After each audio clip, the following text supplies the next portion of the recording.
Hello friends, this is SP Singh and welcome to smarted everyday.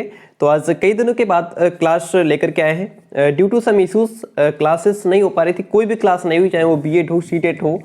तो आज से हम लोग फिर से सीटेट को कंटिन्यू करेंगे। हम लोग क्वेश्चंस भी करेंगे, थ्योरी भी करेंगे।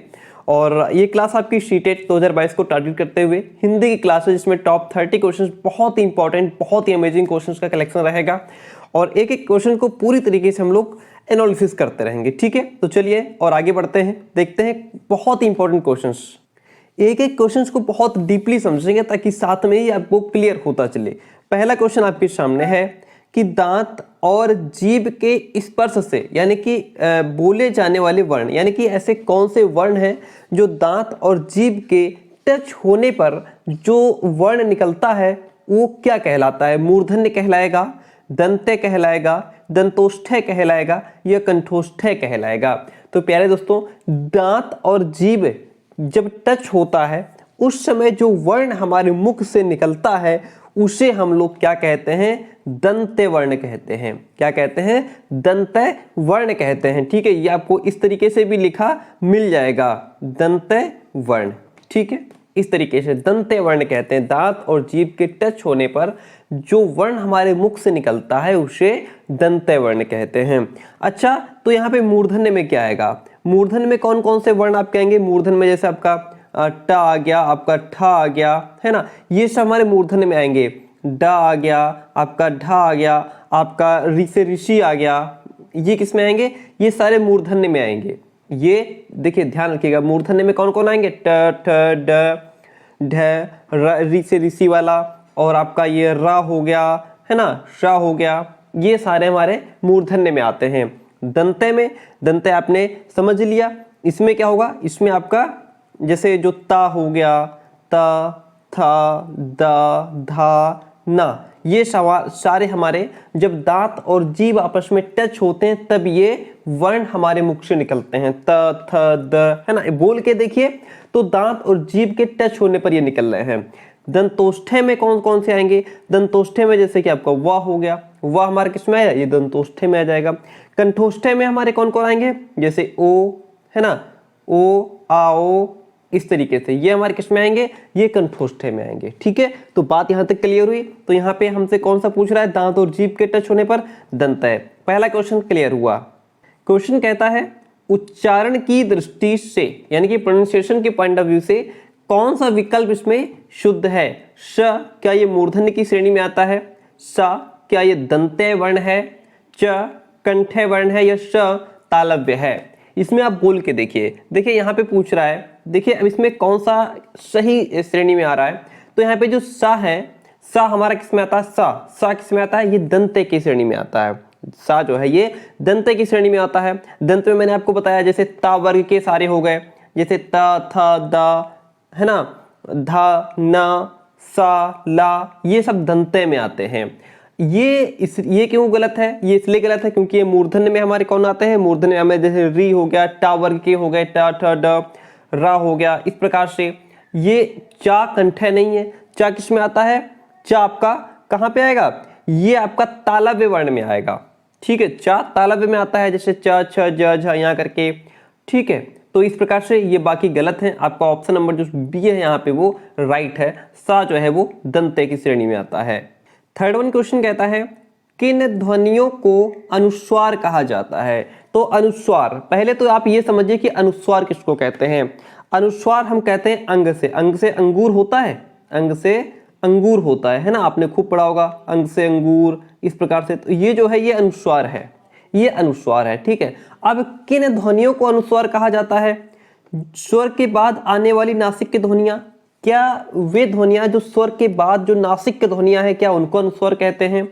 या स्वतंत्र रूप से उच्चारित ध्वनियों को, स्वर के साथ आने वाली ध्वनियां या व्यंजन के बाद में आने वाली ध्वनियां अनुस्वार कहलाती हैं? प्यारे दोस्तों, स्वर के बाद कौन? ऐसी ध्वनियां जो स्वर के बाद आने वाली नासिक की ध्वनियां हैं। कैसे? स्वर के बाद कैसे? जैसे स्वर आपका हो गया क, है ना, अब इसके बाद हम बोलेंगे जैसे का के ऊपर अंक की बिंदी हो गई और ना हो गया, ये क्या हो गया? कंपन। क्या हो गया? कंपन, का तो फ्री हो गया, लेकिन उसके बाद फिर नासिक की ध्वनि कंपन, इस तरीके से, तो का के ऊपर अंक की बिंदी आ गई, तो अनुस्वार कहा जाता है किसको? स्वर के बाद आने वाली जो नासिक की ध्वनियां हैं उनको हम अनुस्वार कहते हैं। ठीक है, ऑप्शन ए यहां पे आपका राइट हो गया। बढ़ते हैं नेक्स्ट क्वेश्चन की तरफ। नेक्स्ट क्वेश्चन कहता है अयोगवाह कहा जाता है। अयोगवाह किसको कहते हैं? महाप्राण को, अनुस्वार एवं विसर्ग को, संयुक्त व्यंजन को, या अल्प प्राण को? चार ऑप्शन आपके सामने हैं। देखिए अयोगवाह होते क्या हैं, किसको कहते हैं? तो अयोगवाह अनुस्वार और विसर्ग को कहते हैं। कैसे? अनुस्वार में कौन आता है? अनुस्वार में मैंने अभी आपको बताया पीछे, अंग से अंगूर, इसको हम अनुस्वार कहते हैं। और विसर्ग में हमारा आहा खाली, बोलते थे ना अंग से अंगूर आहा खाली, ये दोनों हमारे अयोगवाह कहे जाते हैं। ठीक है, इनका जो नेचर है, इनकी जो प्रकृति है वो ना तो पूर्ण रूप से स्वरों से मिलती है और ना व्यंजनों से। यानी कि कहने का मतलब ये है कि जो ये अंग और आहा हैं, ये इनकी जो गणना है वो ना तो स्वरों में की जाती है ना तो व्यंजनों में। ना तो ये स्वर हैं और ना ही व्यंजन हैं, बल्कि इनकी गणना किसमें की जाती है? अयोगवाह में की जाती है। ये दोनों अयोगवाह, अगर कोई पूछ ले कि ये स्वर हैं कि व्यंजन हैं, तो आप क्या बताएंगे कि ये ना तो स्वर हैं और ना तो व्यंजन हैं। ये किसमें आते हैं? ये अयोगवाह की श्रेणी में आते हैं। किसमें आते हैं? अयोगवाह की श्रेणी में आते हैं। ठीक है, तो ये आपका अयोगवाह किसको कहा जाता है? अनुस्वार और विसर्ग को। अनुस्वार हमारा अंग से अंगूर हो गया और विसर्ग हमारा आहा खाली जो है वो विसर्ग में आ गया। ठीक है, चलिए option B is the right one over here. Next question कहता है संकर शब्द किसे कहते हैं? संकर शब्द किसे कहते हैं? क्या ग्रामीण भाषा के जो शब्द होते हैं उन्हें संकर शब्द कहते हैं? संस्कृत भाषा का जो शब्द होता है, या ग्रामीण और संस्कृत भाषा के कुछ विशेष शब्द, दो भाषा के शब्दों से मिलकर बना शब्द है? देखिए संकर शब्द उन्हें कहते हैं जो दो भाषा के शब्दों से मिलकर के बने होते हैं। जैसे जो शब्द हमारे, जैसे मान लीजिए हिंदी और इंग्लिश के शब्द मिलकर के एक शब्द बनाते हैं, वो संकर शब्द कहलाते हैं। जैसे कि आपने सुना होगा, कहते हैं लाठी चार्ज। क्या कहते हैं? लाठी चार्ज कहते हैं, है ना, लाठी चार्ज। अब इसमें जो लाठी है ये आपका हिंदी वर्ड है, चार्ज आपका इंग्लिश वर्ड है। तो ये जब हिंदी और इंग्लिश के दो शब्द मिले तब बना हमारा लाठी चार्ज। ये हिंदी का वर्ड था, ये इंग्लिश का वर्ड था। जब ये दोनों मिलेंगे तब ये हमारा लाठी चार्ज, जो शब्द हम बोलते हैं लाठी चार्ज हुआ। लाठी चार्ज हमारा संकर शब्द है। जैसे आप लोग कहते हैं यहाँ टिकट घर है, क्या कहते हैं? टिकट घर। तो अब इसमें जो टिकट है ये आपका इंग्लिश वर्ड है, घर आपका हिंदी वर्ड है। तो ये इंग्लिश और हिंदी के जो शब्द मिलकर के टिकट घर बना, ये आपका संकर शब्द कहलाएगा। ठीक है, तो इसी तरीके से जैसे रेलगाड़ी, रेल प्लस गाड़ी मिलकर के रेलगाड़ी बना, ये संकर शब्द। यानी कि आपका हिंदी फारसी हो सकता है, हिंदी अरबी हो सकता है, हिंदी कोई भी दो भाषाओं के अलग अलग शब्द मिल करके जब एक शब्द का निर्माण करते हैं तो हमारे संकर शब्द कहलाते हैं। बात समझ में आ गई आपके? ऑप्शन नंबर डी यहाँ पे आपका राइट रहेगा। बहुत ही अच्छा क्वेश्चन। भाषा का आरंभ किससे होता है? शब्द से, ध्वनि से, अर्थ से या स्वरूप से? देखिए जो भाषा का आरंभ है वो हमारा किससे होता है? ध्वनि से होता है। अच्छा, अगर भाषा की सबसे छोटी इकाई पूछ ले तो आप क्या बताएंगे? भाषा की सबसे छोटी जो इकाई है वह भी हमारी ध्वनि है। क्या है? भाषा की सबसे छोटी इकाई ध्वनि है। भाषा का आरंभ ध्वनि से होता है। Option B is the right one over here. Question कहता है हिंदी भाषा में स्पर्श व्यंजनों की संख्या कितनी है? तो हिंदी भाषा में स्पर्श व्यंजनों की संख्या आपकी 25 है। कितनी है? 25 है। कैसे? का से लेकर के का से मां तक, कहां तक? का से मां तक, का खा गा गा मा करके का से मां तक जो है 25 व्यंजन होते हैं। ये हमारे किस में आते हैं? ये हमारे स्पर्श व्यंजन होते हैं। कितने? 25 होते हैं। कहां से? का से लेकर के मां तक जो व्यंजन होते हैं वो हमारे स्पर्श व्यंजन की संख्या में आते हैं। ठीक है, याद रखिएगा कि अंतःस्थ व्यंजन अगर पूछ ले तो अंतःस्थ जो अंतस्थः व्यंजन होते हैं उनकी संख्या 4 होती है, या रा ला वा। और ऊष्म व्यंजनों की संख्या भी 4 होती है, जिसमें आपका श ख श ह ये आएंगे। ठीक है, तो ये क्वेश्चन आपका क्लियर हुआ। आगे बढ़ जाते हैं नेक्स्ट क्वेश्चन की तरफ। कुछ ऐसे क्वेश्चंस जो बहुत आसान होते हैं लेकिन बच्चे जल्दबाजी में इसमें गलती कर देते हैं। जैसे वर्तनी के अनुसार, वर्तनी को इंग्लिश में स्पेलिंग कहते हैं, स्पेलिंग के हिसाब से या वर्तनी के अकॉर्डिंग शुद्ध शब्द का चयन करना है। अब इसमें बच्चा देखेगा अरे ये तो बहुत सरल है ना। अब इसमें मान लीजिए उसने जल्दबाजी में इसको टिक कर दिया या जो है कि इसको टिक कर दिया या इसको टिक कर दिया, ऐसा नहीं। इन क्वेश्चंस को डीपली पढ़िएगा, ऐसे ऑप्शंस को, इसमें जो मात्राएं होती हैं वो भी बहुत ठीक तरीके से देखिएगा, तभी इसमें हमें आंसर को टिक करना होता है। अब इसमें हम खूब पढ़ते हैं पूजनीय, लिखते हैं पूजनीय, लेकिन फिर भी मिस्टेक हो जाती है। तो वर्तनी के अकॉर्डिंग शुद्ध शब्द जो इसमें है आपका वो क्या है? पूजनीय है। क्या है?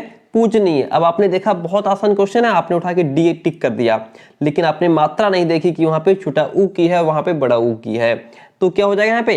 पूजनीय हो जाएगा। ऑप्शन नंबर यहाँ पे जो बी है वो आपका राइट वन है। आगे बढ़ते हैं। अब इसमें कह रहा है कि निम्नलिखित में से कौन सा वाक्य शुद्ध है? इसमें शुद्ध बात कौन सी है?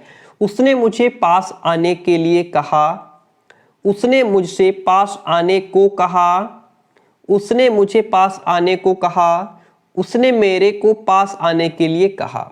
4 ऑप्शन है, राइट इसमें क्या रहेगा आपका? इसमें आपका जो शुद्ध वाक्य है वो है उसने मुझे पास आने को कहा। ये आपका इसमें शुद्ध वाक्य हो जाएगा। ठीक है, उसने मुझे पास आने को कहा। Option number C is the right one over here. Next question है कौन सी वर्तनी शुद्ध है? इसमें भी हमें शुद्ध शब्द ढूंढना है। विशेष, विशेष, विशेष, विशेष, कौन सा वर्ड इसमें आपका, कौन सा शब्द शुद्ध रहेगा? तो इसमें आपका क्या शुद्ध रहेगा? हम लोग खूब पढ़ते हैं विशेष। क्या शुद्ध रहेगा? विशेष। Option number A is the right one over here. आगे बढ़ते हैं। देखिए क्वेश्चन है, बहुत अच्छा क्वेश्चन है, और क्वेश्चन कहता है कि निम्नलिखित वाक्यों में से शुद्ध रूप चुनना है हमें। हमारी सौभाग्यवती कन्या का विवाह होने जा रहा है। ये ऑप्शन पहले ही कट गया। क्यों? क्योंकि सौभाग्यवती जो है वो हम किसके लिए यूज करते हैं? सौभाग्यवती शब्द का प्रयोग विवाहित स्त्री के लिए किया जाता है, और यहाँ पे विवाह होने जा रहा है यानी कि अभी हुआ नहीं है। जो कन्या है वो अभी, कहने का मतलब है वो कुंवारी है, उसकी शादी नहीं हुई है, तो यहाँ पे सौभाग्यवती शब्द का यूज हम नहीं करेंगे, है ना। सौभाग्यवती शब्द का प्रयोग जो विवाहित स्त्री होती है, जैसे जो पत्नी है, वधू है, उसके लिए होता है। हमारी आयुष्मती कन्या का विवाह होने जा रहा है, ये ऑप्शन हमें ठीक लग रहा है। हमारी सौभाग्यवती कन्या, फिर से जब सौभाग्यवती कन्या आ गया तो आगे पढ़ने की जरूरत नहीं है, यहीं पे ऑप्शन क्वेश्चन जो है इसका ऑप्शन काट दो ये, क्योंकि सौभाग्यवती कन्या नहीं होता है। हमारी आयुष्मती कन्या की विवाह होने जा रहा है, ये ऑप्शन क्यों कट गया? ये हमारा की लगा है यहाँ पे, इसलिए कट गया। ऑप्शन आपका बी सही है। हमारी आयुष्मती कन्या का विवाह होने जा रहा है। देखिए आयुष्मती, या हम इसको कहते हैं सौभाग्यकांक्षिणी। ये जो शब्द होते हैं वो पुत्री के लिए यूज किया जाते हैं, बेटी के लिए, कन्या के लिए यूज किए जाते हैं। क्या? आयुष्मती शब्द हो गया, सौभाग्यकांक्षिणी एक शब्द होता है वो हो गया। ये कन्या के लिए, बेटी के लिए, पुत्री के लिए यूज किए जाते हैं। पत्नी या वधू या जो स्त्री विवाहित है उसके लिए हम सौभाग्यवती शब्द का यूज करते हैं। तो यहाँ पे ऑप्शन नंबर जो बी है वो आपका राइट हो गया। आई होप आपको ये समझ में आया होगा। नेक्स्ट क्वेश्चन कहता है निम्नलिखित वाक्यों में से शुद्ध रूप चुनना है। इसमें आपको बताना है कौन सा वाक्य शुद्ध है। हमारे यहाँ तरुण नवयुवकों की शिक्षा का अच्छा प्रबंध है। हमारे यहाँ तरुण नवयुवकों का शिक्षा की अच्छा प्रबंध है। हमारे यहाँ नवयुवकों की शिक्षा का, शिक्षा, यहाँ पे ये शब्द गलत है। हमारे यहाँ नवयुवकों की शिक्षा का अच्छा प्रबंध है। ठीक है, यहाँ पे जब नवयुवक लिखे ही हैं तो तरुण लिखने की क्या आवश्यकता है ना। ये शब्द डबल हो गए। नवयुवक लिखे हैं तो तरुण लिखने की क्या जरूरत है, इसलिए दोनों ऑप्शन यहाँ पे हमारे यहीं से कट जाते हैं। अच्छा, हमारे यहाँ नवयुवकों की शिक्षा हो गया, यहाँ पे ये शिक्षा की वजह से कट गया।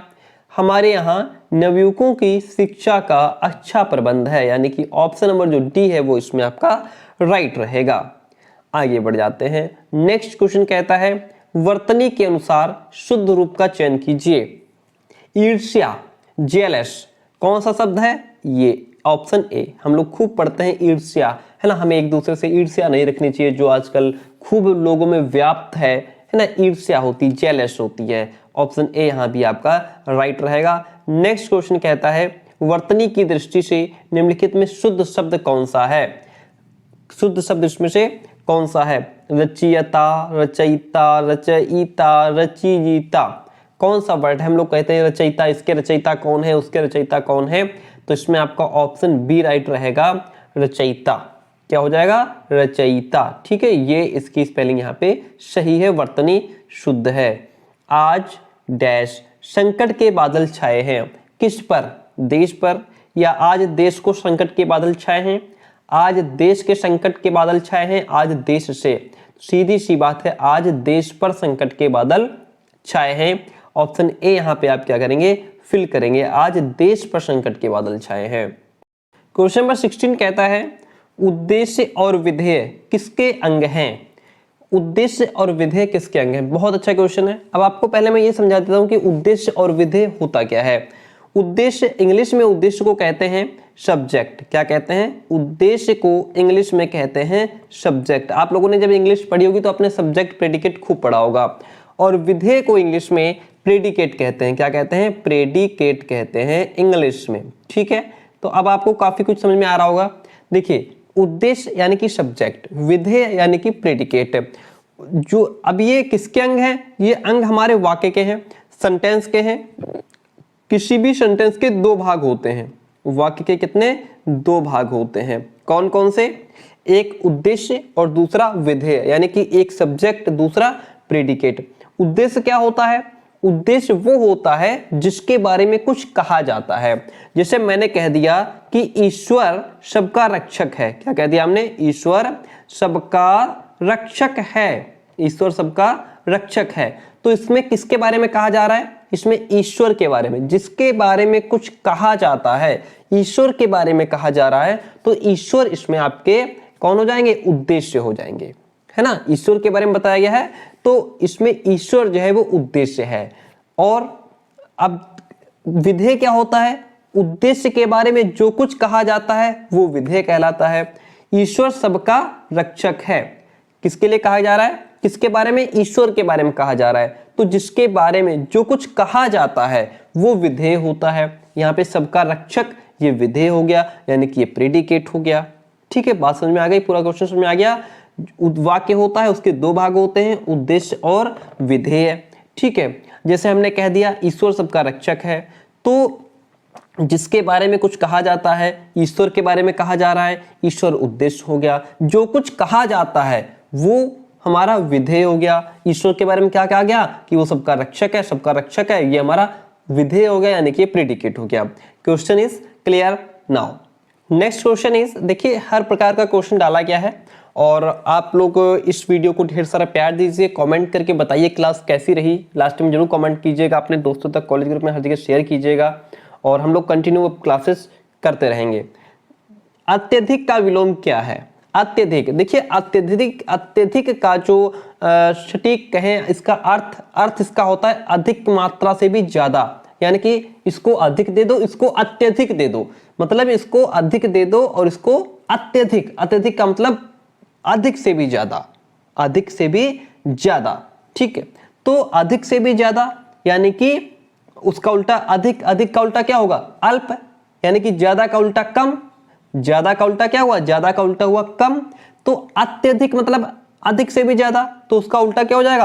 अत्य अल्प, यानी कि अल्प यानी कि कम से भी कम, कम से भी कम, कम से कम। इसको जो है अल्प मात्रा में दे दो, इसको अत्यल्प दे दो, यानी कि इसको थोड़ा कम दे दो, इसको कम से कम दे दो, तो ये हो गया अत्यल्प। क्या हो गया? अत्यल्प, यानी कि जितना कम हो सके उतना। ठीक है, बात क्लियर हुई। क्वेश्चन इज, विश्लेषण शब्द का विलोम क्या होगा? देखिए विश्लेषण क्या होता है? विश्लेषण इंग्लिश में कहते हैं इसको एनालिसिस। क्या कहते हैं? एनालिसिस। ठीक है, जैसे हम लोग किसी वीडियो में लिख देते हैं नीचे analysis, analysis bye SP sir, है ना। तो मैं ये जो क्वेश्चन आपको समझा रहा हूं, मैं क्या कर रहा हूं? मैं इनका एनालिसिस कर रहा हूं, मैं आपको पूरा उसका विश्लेषण करके समझा रहा हूं। तो उसका उल्टा क्या हो गया? संश्लेषण। विश्लेषण का उल्टा क्या हो गया? संश्लेषण। ठीक है, option B is the right one over here. Question कहता है अर्वाचीन शब्द का विलोम क्या होगा? अर्वाचीन, तो पहले हमें अर्वाचीन का मतलब तो आना चाहिए, तब तो हम उसका विलोम कर पाएंगे। अर्वाचीन शब्द का मतलब होता है अर्वाचीन, अर्वाचीन का मतलब होता है नवीन। क्या होता है? नवीन। नवीन का मतलब क्या होता है? नवीन का मतलब होता है नया, ठीक है। और नया का उल्टा क्या होता है? नया का उल्टा होता है पुराना। क्या होता है? पुराना, है ना। देखिए अर्वाचीन, अर्वाचीन का मतलब होता है नवीन। नवीन क्या होता है? नवीन का मतलब होता है नया। नया का उल्टा होता है पुराना। तो अब हमें ये ढूंढना है पुराना, है ना। तो पुराना, नया का उल्टा पुराना। पुराना का मतलब यहाँ पे क्या लिखा हुआ है? अद्यतन होगा नहीं, अधुनातन होगा नहीं, सनातन होगा नहीं। पुराना का मतलब प्राचीन। क्या हो गया? पुराना का मतलब प्राचीन। देखिए आप इस तरीके से निकाल लें, अन्यथा जो है तो कई बार ऐसे वर्ड्स आ जाते हैं कि हम उसका विलोम नहीं कर पाते हैं। अर्वाचीन का मतलब अगर आपको नवीन पता है तो खटाक से आप निकाल लेंगे। नवीन मतलब नया, नया का मतलब पुराना, पुराना का मतलब प्राचीन। तो यहाँ पे ये क्या लिखा हुआ है? ये लिखा हुआ है प्राचीन, ठीक है। तो अर्वाचीन का उल्टा क्या हो जाएगा? प्राचीन हो जाएगा। Option number A is the right one over here, ठीक है। चलिए, बहुत ही अच्छा क्वेश्चन है। संस्कृत के वे शब्द जो हिंदी में बिना किसी परिवर्तन के प्रयुक्त होते हैं क्या कहलाते हैं? यानी कि संस्कृत के ऐसे शब्द जो अपना रूप परिवर्तित किए बिना, बिना किसी बदलाव के एज इट इज, ज्यों के त्यों हिंदी में यूज होते हैं, वो क्या कहलाते हैं? संस्कृत के शब्द कहलाते हैं, तद्भव कहलाते हैं, तत्सम कहलाते हैं, या देशज कहलाते हैं? तो प्यारे दोस्तों, ऐसे शब्द जो हिंदी में संस्कृत से आए हुए शब्द हैं, अपने मूल रूप में प्रयोग हो रहे हैं, उनको हम तत्सम शब्द कहते हैं। जैसे आपका अमृत हो गया। क्या हो गया? जैसे आपका अमृत शब्द हो गया, संस्कृत में भी वही यूज हो रहा है, हिंदी में भी वही यूज हो रहा है। आपका वर्ड हो गया कार्य हो गया, है ना। आपका कवि हो गया, है ना। आपका औषधालय हो गया, अध्यक्ष हो गया, आरंभ हो गया, केश हो गया। ऐसे शब्द जो संस्कृत से सीधे हिंदी में यूज हो रहे हैं, है ना। जैसे अग्नि हो गया, ये शब्द क्या होते हैं? तत्सम शब्द कहलाते हैं, जो संस्कृत के ज्यों के त्यों आ गए हैं। यहाँ पे सेम क्वेश्चन है, बस उसकी भाषा चेंज हो गई है। संस्कृत के मूल शब्द जो हिंदी भाषा में प्रचलित हैं वे क्या कहलाते हैं? तो संस्कृत के जो मूल शब्द हैं वो तत्सम कहलाते हैं, जो एज इट इज यूज होते हैं। जैसे आपका क्या हो गया? आपका अग्नि हो गया, ठीक है। आगे बढ़ते हैं। अब देखिए नेक्स्ट क्वेश्चन कहता है, अच्छा एक बात और बता दें आपको, जैसे यहाँ पे अब अगर तद्भव की बात आएगी, तद्भव में कौन कौन से शब्द आएंगे? तो तद्भव में जैसे कि आपका तत्सम हम लोग कहते हैं अष्ट। अष्ट क्या है? यह आपका संस्कृत का शब्द है ना। अगर इसी का तद्भव होगा तो तद्भव इसका क्या हो जाएगा? इसका तद्भव हो जाएगा 8, ठीक है। अष्ट अगर लिखा है तो वो तत्सम में आ जाएगा। 8 यानी कि जो तद्भव होगा। तत्सम को हम ये कह सकते हैं कि जो हम कम से कम यूज करते हैं, कभी कभार यूज करते हैं, वो तत्सम कहलाते हैं। और जो डेली यूज में वर्ड्स आते हैं वो हमारे तद्भव के अंतर्गत आते हैं। अब जैसे कि अश्रु, अश्रु हम लोग यूज करते हैं क्या? क्या अश्रु? अश्रु हम लोग यूज करते हैं क्या? नहीं यूज करते, कभी कभार यूज करते हैं। और आंसू क्या है? हम जो है कि मोस्टली यूज करते हैं। तो अश्रु क्या हो गया? अश्रु हमारा तत्सम हो गया। और रोज यूज, डेली यूज में आने वाला शब्द आंसू जो है वो हमारा तद्भव हो गया, ठीक है। ऐसे ध्यान रखिएगा, मैं पूरा डिटेल में थ्योरी भी पढ़ाऊंगा इसकी। चलिए आगे बढ़ते हैं। नेक्स्ट क्वेश्चन कहता है, देखिएगा, महात्मा गांधी में अमूल्य गुण थे। इस वाक्य में अमूल्य शब्द क्या है? ये विशेषण है, संज्ञा है, सर्वनाम है, या क्रिया है? देखिए संज्ञा या सर्वनाम तो हो नहीं सकता, क्योंकि संज्ञा जो है वो महात्मा गांधी है ना। और यहीं पर अगर लिखा होता वह या उसके अंदर तो वो सर्वनाम में आ जाता। संज्ञा और सर्वनाम तो है नहीं, क्रिया भी नहीं है। क्या है? विशेषण है। विशेषण क्या होता है? वह जो है कि जो संज्ञा या सर्वनाम की विशेषता बताता है उसे विशेषण कहते हैं, और जिसकी विशेषता बताई जाती है वो विशेष्य कहलाता है। ये बात आपको खूब पता होगी, है ना। जैसे कि अब यहाँ पे महात्मा गांधी में अमूल्य गुण थे। महात्मा गांधी के अंदर जो गुण थे वो कैसे थे, है ना। ये क्वालिटी बता रहा है अमूल्य। कौन बता रहा है? अमूल्य। तो अमूल्य गुण थे जिनका कोई मोल नहीं था, तो अमूल्य हमारा क्या हो गया? विशेषण हो गया, ठीक है। जैसे हम कह दें कि यह ऊंचा पेड़ है। क्या कह दें? यह ऊंचा पेड़ है। हम ये भी तो कह सकते थे कि यह पेड़ है, लेकिन हमने कह दिया यह ऊंचा पेड़ है, तो ऊंचा क्या हो गया, ये विशेषण हो गया, ये उसकी विशेषता बता रहा है कि जो पेड़ है वो ऊंचा है। यह बहुत कीमती किताब है, कीमती, उस किताब की क्वालिटी क्या है, बहुत कीमती, वैल्यूबल, तो कीमती का क्या हो जाएगा, ये विशेषण हो जाएगा, है ना। तो जो ऐसा शब्द जो किसी संज्ञा या सर्वनाम की विशेषता बताए, उसकी क्वालिटी बताए, वो विशेषण कहलाता है। बात समझ में आ गई और हम आगे बढ़ते हैं। देखिएगा, क्वेश्चन कहता है जातिवाचक एवं व्यक्तिवाचक संज्ञाओं का कौन सा युग्म गलत है। इसमें हमें क्या ढूंढना है, कौन सा युग्म इसमें गलत है। देखिए, हमें जातिवाचक और व्यक्तिवाचक दोनों ढूंढने हैं, जिसमें दोनों जातिवाचक और ना मिले या व्यक्तिवाचक ना मिले, दोनों चीजें अगर नहीं मिलती हैं तो वो जोड़ हमारा इसमें गलत हो जाएगा। जैसे कुत्ता और पिल्ला, नगर जयपुर, पर्वत हिमालय, स्त्री श्वेता। देखिए इसमें ढूंढना कैसे है, व्यक्तिवाचक यानी कि पर्सनली तौर पर, जातिवाचक जैसे कुत्ता और पिल्ला, ये दोनों एक ही जाति के हैं, ठीक है। अगर यहाँ पे होता कुत्ता और यहाँ पे उसका नाम टॉमी होता, मान लीजिए कुत्ता टॉमी, तो ये हमारा सही हो जाता। गलत क्यों हो गया, क्योंकि कुत्ता और पिल्ला ये दोनों ही जातिवाचक संज्ञाओं में आ गया। इसमें कोई भी इसमें ऑप्शन व्यक्तिवाचक में नहीं आ रहा है, इसलिए यही हमारा गलत हो जाएगा, है ना। ये गलत पूछ रहा है। नगर तो जातिवाचक है, ये भाई नगर तो कोई भी हो सकता है ना, है ना। लेकिन जयपुर क्या है, ये आपका व्यक्तिवाचक में आ गया, तो ये क्या हो गया, नगर जयपुर, ये आपकी बात ये सही है इसमें ऑप्शन। पर्वत तो कोई भी हो सकता है, लेकिन उसमें कौन है, हिमालय है, ये जातिवाचक वर्ड लिखा है, ये आपका व्यक्तिवाचक शब्द लिखा है, तो ये हमारा पर्वत और हिमालय ये भी जोड़ा सही है। स्त्री तो कोई भी हो सकती है, लेकिन उसमें श्वेता क्या है, ये व्यक्तिवाचक में आ गई, है ना। तो कह सकते हैं जैसे ये प्रॉपर में आ गई, तो ये क्या हो गया, ये भी हमारा ऑप्शन सही है। लेकिन यहाँ पे कुत्ता और पिल्ला दोनों, भाई कुत्ता भी कोई भी हो सकता है, पिल्ला भी कोई भी हो सकता है, तो दोनों ही ज्योति यानी कि कॉमन नाउन में आ गए, कहने का मतलब दोनों ही कॉमन है, ठीक है। इसलिए ऑप्शन नंबर यहाँ पे जो ए है वो आपका राइट हो गया। अब इस क्वेश्चन में कह रहा है कि मोहन बाजार जा रहा है, इस वाक्य में उद्देश्य क्या होगा। मैंने अभी आपको जो है उद्देश्य और विधेय पढ़ाया था, पीछे समझा दिया था खूब। तो मोहन, जैसे इसको अगर इंग्लिश में कहें मोहन बाजार जा रहा है, तो मोहन क्या हो जाएगा, मोहन इसमें सब्जेक्ट हो जाएगा, है ना। बाजार इसका क्या है, बाजार इसका ऑब्जेक्ट हो जाएगा। जाना क्या हो जाएगा, जाना इसका आपका वर्ब हो जाएगा, है ना। अब जब हिंदी में ना निकाल पाए तो ऐसे समझें। अब इसमें पहली बात तो ये है, खरीदारी इसमें कहीं है नहीं। इस कह रहा है कि इस वाक्य में, केवल आपको इस वाक्य में देखना है, इसमें कहीं खरीदारी लिखा नहीं है, घूमना कहीं लिखा नहीं है, इसमें मोहन और बाजार लिखा हुआ है। इसमें उद्देश्य पूछ रहा है, सब्जेक्ट क्या है, तो सब्जेक्ट इसमें आपका क्या हो जाएगा, मोहन जो है वो आपका इसमें क्या है, सब्जेक्ट है। इसका उद्देश्य क्या है, मोहन है, ठीक है। और इस प्रकार से ऑब्जेक्ट हमारा बाजार हो जाएगा, उद्देश्य क्या है, मोहन, मोहन है इसमें आपका, ठीक है। Option number A is the right one over here. Next one question is, Madan काली पतलून पहनकर खेलने आया, इसमें विशेषण क्या है। वह शब्द संज्ञा सर्वनाम की विशेषता बताने वाले शब्द विशेषण कहलाते हैं। मदन ने पतलून, मदन जो है वो पतलून पहन करके खेलने आया है। पतलून कैसी है, काली है। पतलून कैसी है, काली है, ये उसकी विशेषता बता रहा है। काली जो शब्द है वो विशेषण है, क्योंकि ये उसके पतलून की विशेषता बता रहा है। मोहन पतली पतलून पहन के आया है, तो पतली उसकी विशेषता हो जाती है ना। इस प्रकार से मोहन लाल पतलून पहन के आया है, लाल इसकी विशेषता हो जाती, विशेषण शब्द हो जाता। Option A is the right one over here.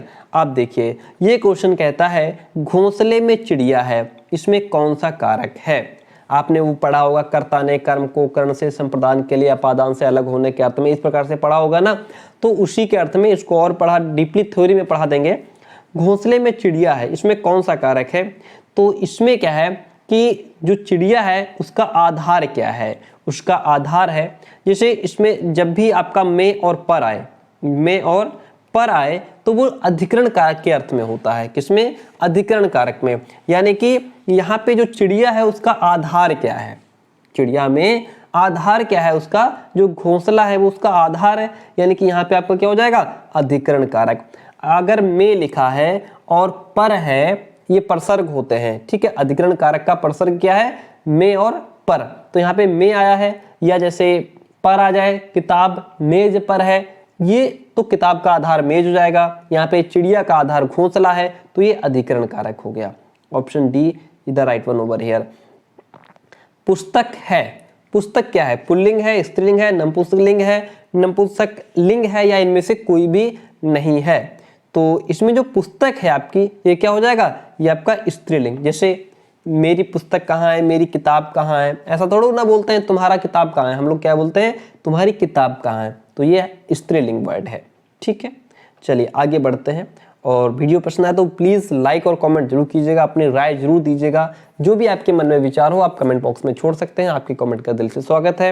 इनमें से पुल्लिंग शब्द कौन सा है? रात हो गई है, तुमने मुझे जो बात बताई थी, ये तो स्त्रीलिंग हो गया। मैं, उसने गीत गाई है या गीत गाया है। मात, जैसे, तो अब इसमें पुल्लिंग शब्द क्या हो गया? तुमने गीत गाया है, तुम्हारा गीत अच्छा था। ऐसा थोड़ा ना बोलते हैं कि तुम्हारा गीत अच्छी थी, नहीं, तुम्हारा गीत अच्छा था, यानी कि ये पुल्लिंग शब्द हो गया। सेकंड लास्ट क्वेश्चन आज का, कौन सा शब्द हमेशा बहुवचन में यूज होता है? हमेशा बहुवचन में, तो हस्ताक्षर, समाचार पत्र, चिड़िया, तिजोरी। ऑलवेज कौन होता है इसमें? किसमें? बहुवचन में। जैसे बहुवचन में हमेशा हस्ताक्षर यूज होता है। जैसे क्या तुमने हस्ताक्षर कर दिए, है ना, इस तरीके से। मैंने हस्ताक्षर नहीं किए, है ना, इस तरीके से। ये हमारा हमेशा बहुवचन में यूज होता है। कौन? हस्ताक्षर। ठीक है। और हमेशा बहुवचन में यूज होने वाले जैसे शब्द आपके हैं, जैसे बाल, है ना, तुम्हारे बाल लंबे हो गए। दर्शन, आंसू, प्राण, उसके प्राण निकल गए, है ना, इस प्रकार से। समाचार, है ना, इस तरीके से, तुम्हें वहां से क्या समाचार मिले, इस तरीके से। ये वर्ड हमेशा बहुवचन में यूज होते हैं। चलिए आगे बढ़। चिड़िया का क्या हो जाएगा? चिड़ियों हो जाएगा। आज का लास्ट क्वेश्चन है। क्लास कैसी रही जरूर बताइएगा। हिंदी में वचन कितने होते हैं? तो हिंदी में आपके 2 वचन होते हैं। कौन कौन? एक वचन और बहुवचन। ठीक है। संज्ञा, सर्वनाम, विशेषण और क्रिया के जिस रूप में संख्या का बोध हो उसे वचन कहते हैं।